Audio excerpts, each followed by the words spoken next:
Halo teman-teman, jumpa lagi dengan saya Charles Sianturi di channel YouTube Pahlawan Kripto. Teman-teman, saya mau menyampaikan satu hal penting bahwa semua video ataupun konten yang saya buat di channel YouTube Pahlawan Kripto ini sifatnya adalah disclaimer on, ya teman-teman.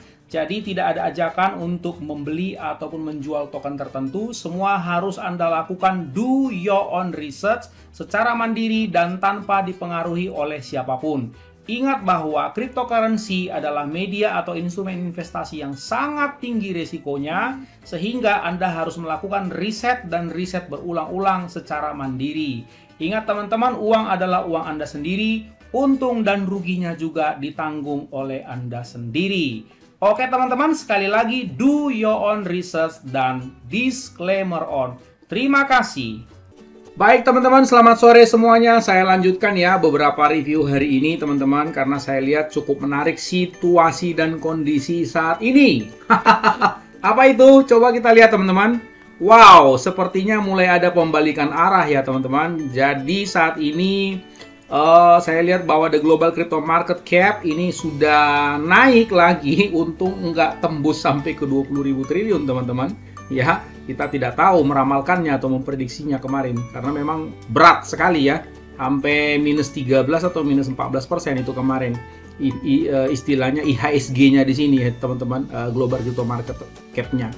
Nah, namun demikian, ini sekarang sudah rebound, sudah naik 3,27%. Dan kalau kita lihat Bitcoin, Ethereum itu sudah naik tipis, BNB juga wow langsung terbang ya 9%. Jadi kalau kemarin kalian sempat ngambil ya lumayan ya. Cardano juga dan yang lain-lain ini saya lihat mulai susul menyusul. Dogecoin juga langsung terbang ke atas 2000 dan Shiba Inu juga kemarin sempat tembus ke 0,26 kalau nggak salah. Sekarang sudah 0,33. Jadi memang tiba-tiba berbalik arah. Nah, pertanyaannya adalah ya teman-teman, Bang, apakah crash-nya sudah selesai? Apakah udah waktunya untuk akumulasi atau apa gitu? Atau ini jangan-jangan cuman pseudo kalau istilahnya ya, pseudo artinya semu. Apa ini cuman pseudo pumping ya?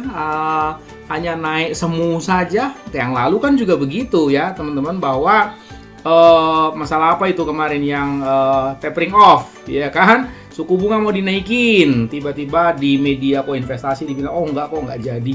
Tapi itu kan semu. Ya, karena apa? Masa dari orang yang sama, dari mulut yang sama, hari ini ngomong A, besok ngomong B. Nah, itu meragukan, teman-teman. Nah, dan ternyata terjadilah kejadian-kejadian yang kemarin ya.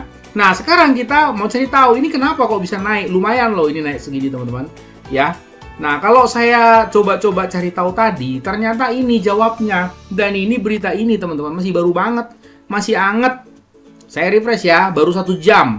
Jadi sebetulnya ini dari 30 menit yang lalu saya udah dapat berita ini ya.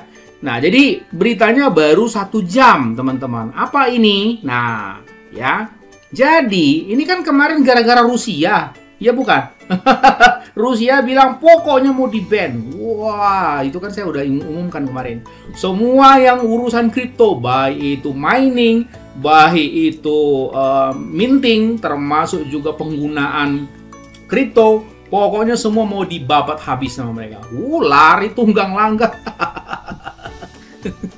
Panik selling semua teman-teman. Nah, sekarang dari mulut yang sama, coba lihat, ini Rusia juga nih. Nah, Rusia dapat mengizinkan penambangan kripto dan stablecoin yang didukung emas, kata anggota parlemen. Nah loh, ini kan lucu jadinya kan. Kemarin udah ngamuk-ngamuk, pokoknya udah naik pitam, pokoknya mau seolah-olah udah mau dihajar, dihabisi, dimusnahkan lah kripto itu dari bumi Rusia. Tapi sekarang lain ngomongnya. Malah dibilang dapat mengizinkan mining lagi. Ini kan yang jadi problem utama kan di negara-negara besar seperti di Cina, begitu-begitu kan. Yang dikomplain sebetulnya miningnya. Gara-gara apa? Ya menghisap begitu banyak energi listrik loh. Begitu loh teman-teman.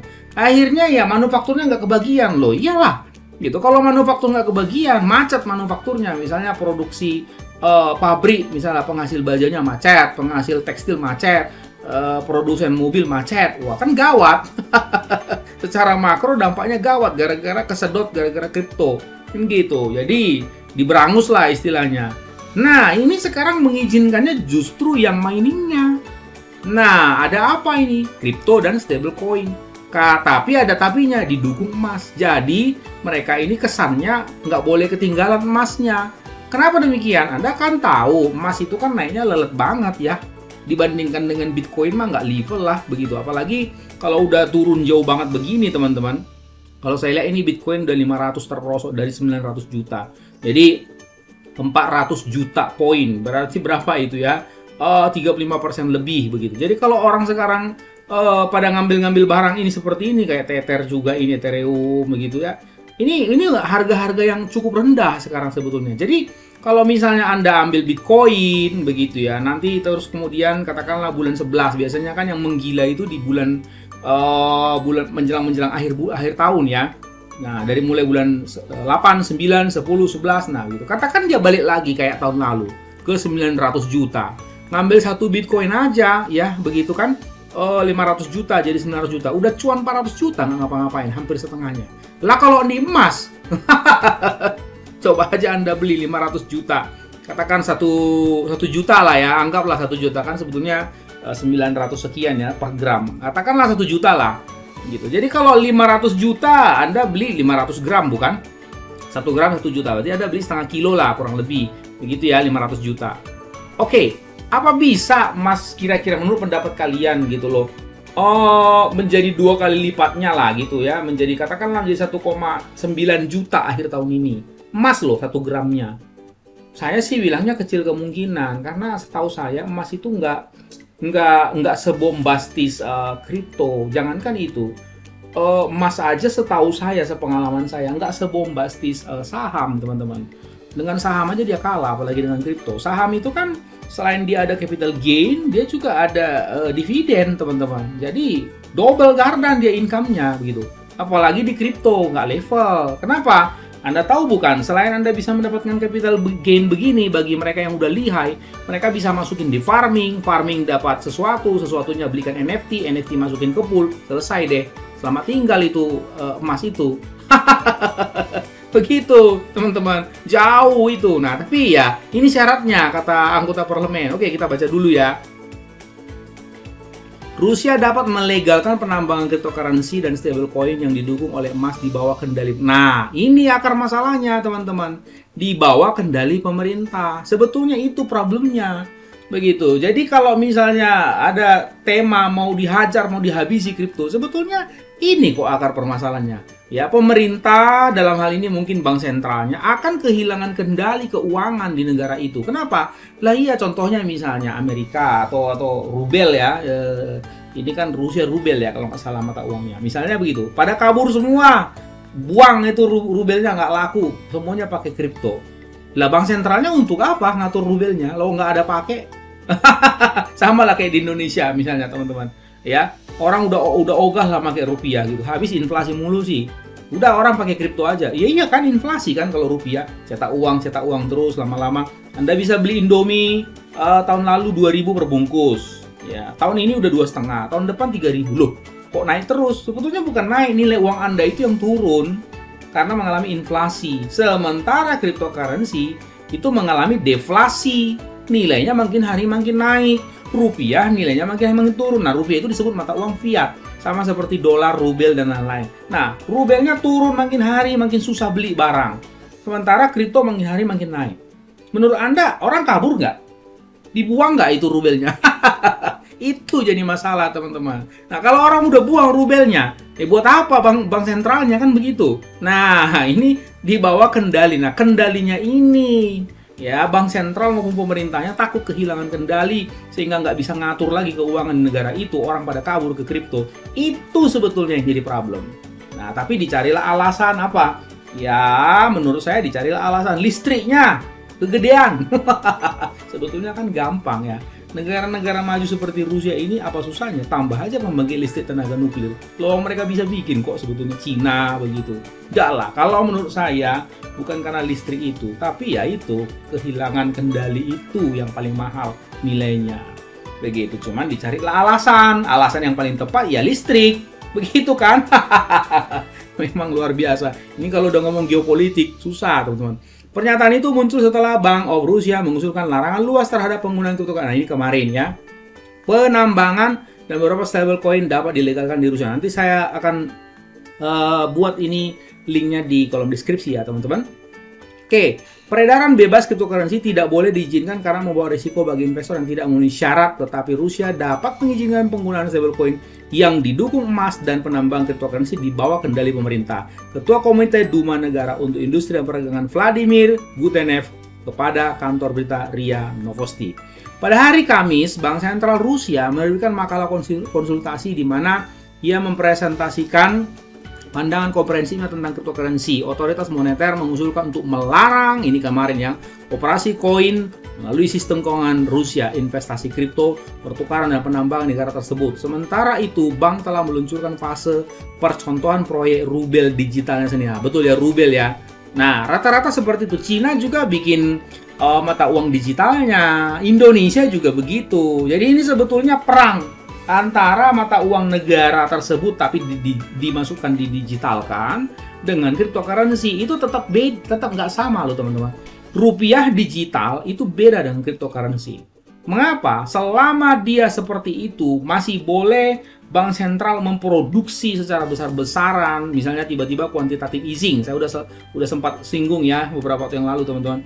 Quantitative easing, mereka mau suntik dolar ke market, begitu loh. Mau suntik dolar, ya kan? Terus kemudian bagaimana caranya? Pemerintah menjual surat utang. Akhirnya bank sentral membeli surat utang. Membeli surat utang kan berarti mempublis uang. Caranya bagaimana? Dia cetak uang banyak-banyak, kasih sama pemerintah. Sini surat utangnya. Pemerintah menggunakannya untuk ya kegiatan operasional ataupun pembangunan negaranya. Nah, makanya banyaklah beredar dolarnya, kan begitu. Nah, jadi selama dia masih mata uang fiat, maka pemerintah dengan bank sentral akan terus dengan mudah bisa bekerja sama, jual surat utang, produksi uang dengan bebasnya. Akhirnya mata uang negara tersebut makin hari makin kehilangan daya belinya. Itu dia inflasi, teman-teman.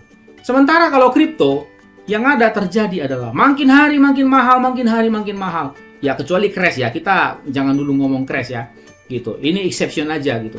Tapi kalau yang logis seperti Bitcoin misalnya yang Anda lihat teman-teman, ini kan makin hari makin mahal. Begitu, sekarang lagi anjlok, nggak apa-apa, tapi kan akan naik lagi. Betul ya? Nah, sekarang bandingkan, ini Bitcoin, nah ini stablecoin, nah ini USDT. Ya segini-segini aja. 14.340, apa pernah ini USDT jadi 28.000 atau 30.000? Wow, orang udah lari tunggang langgang kalau seperti itu. Enggak, jarang banget ini. Kalau Anda lihat juga chartnya ya gitu-gitu aja chartnya, gitu. Nggak ada chart-chart yang istilahnya punya gradien yang naik seperti enggak, biasa-biasa aja begitu loh teman-teman. Ya, ini datar-datar aja ini seperti itu, USDT, USDC, BUSD, datar-datar aja. Oke, kita lanjut dulu ya. Stablecoin yang didukung emas bisa mirip dengan rubel emas. Nah, jadi mereka inginnya kayak gitu ya kan? Kata anggota parlemen. Tapi bagaimana? Menurut Anda bisa nggak? Saya mau nanya gitu. Bisa nggak ini kan kalau mata uang fiat kan katanya basisnya emas, kira-kira begitu. Kira-kira kripto bisa nggak dibuat berbasis emas? Kalau dibuat kripto berbasis emas, saya nggak tahu ya, mungkin akan menjadi mirip atau hampir sama dengan mata uang fiat. Nah, kalau udah seperti itu, nanti pertanyaannya begini. Kalau jumlah emas di suatu negara itu diregistrasi ataupun didaftar ataupun diatur oleh sebuah, katakanlah bank sentral, misalnya begitu ya, diatur. Kalau jumlah emasnya diatur, berarti kan cryptocurrency-nya juga teratur dong. Kan itu maksudnya. Jadi, inti jalan ceritanya kan udah tahu. Pokoknya bank sentral pingin supaya punya kendali juga terhadap kripto. Itu aja intinya. Gitu. Gimana ceritanya? Ya dibikinlah, coba bikin dulu berbasis emas. Kira-kira kan begitu. Lah iya, kalau emas kan bisa disetir kan? Begitu. Kayak di Indonesia ini kan produsen emas Antam misalnya salah satu begitu. Kalau di Bursa Efek NDKA, Merdeka Chopper itu juga emas juga itu. Nah, seperti itu ya. Saya nggak tahu ini bakalan bisa nggak. Dan saya rasa kenapa Rusia selalu mencak-mencak selama 5 tahun, selalu ngancam ngeband dan nggak ketemu juga ujung pangkalnya gitu, nggak ketemu juga solusinya sampai sekarang. Ya gimana gitu loh. Menurut pendapat saya, Itu dua hal yang berbeda, teman-teman. Ya, aset digital itu yang ada di situ apa namanya? Ya bukan inflasionary, tapi dia deflasionary. Contohnya misalnya Baby Dogecoin, kita ambil aja contoh begitu, atau Shiba Inu misalnya ya. Kita ambil contoh dua itu, atau antara Shiba Inu atau Baby Doge. Kan jelas kan bahwa Shiba Inu kan dibakar dari waktu ke waktu, baik oleh simpatisannya maupun juga mungkin oleh developernya. Baby Doge juga begitu, dibakar oleh devnya, udah jelas-jelas tiap tanggal 1 tiap bulan, misalnya begitu. Kemudian dengan dibakar terus berarti jumlah pasokannya atau circulating supply-nya kan makin berkurang. Udah jelas gitu kalau circulating supply makin berkurang, daya beli atau permintaan ya, demand makin tinggi, udah jelas makin naik. Nah, sementara kalau rubel atau rupiah gitu loh. Apakah rupiah permintaannya makin meningkat? Belum tentu gitu loh. Iya loh. Apakah rupiah bisa Anda pakai di luar negeri untuk berbelanja? Ya kan enggak kan? Misalnya Anda pergi ke Amerika, Anda diwajibkan selama Anda di Amerika pakai dolar. Anda pergi ke Thailand misalnya mau belanja pakaian, di sana kan fashionnya lumayan gitu ya. Tapi kan sebelum masuk negara itu transaksi itu pakai baht bukan? Anda harus tukar dulu rupiahnya ke baht.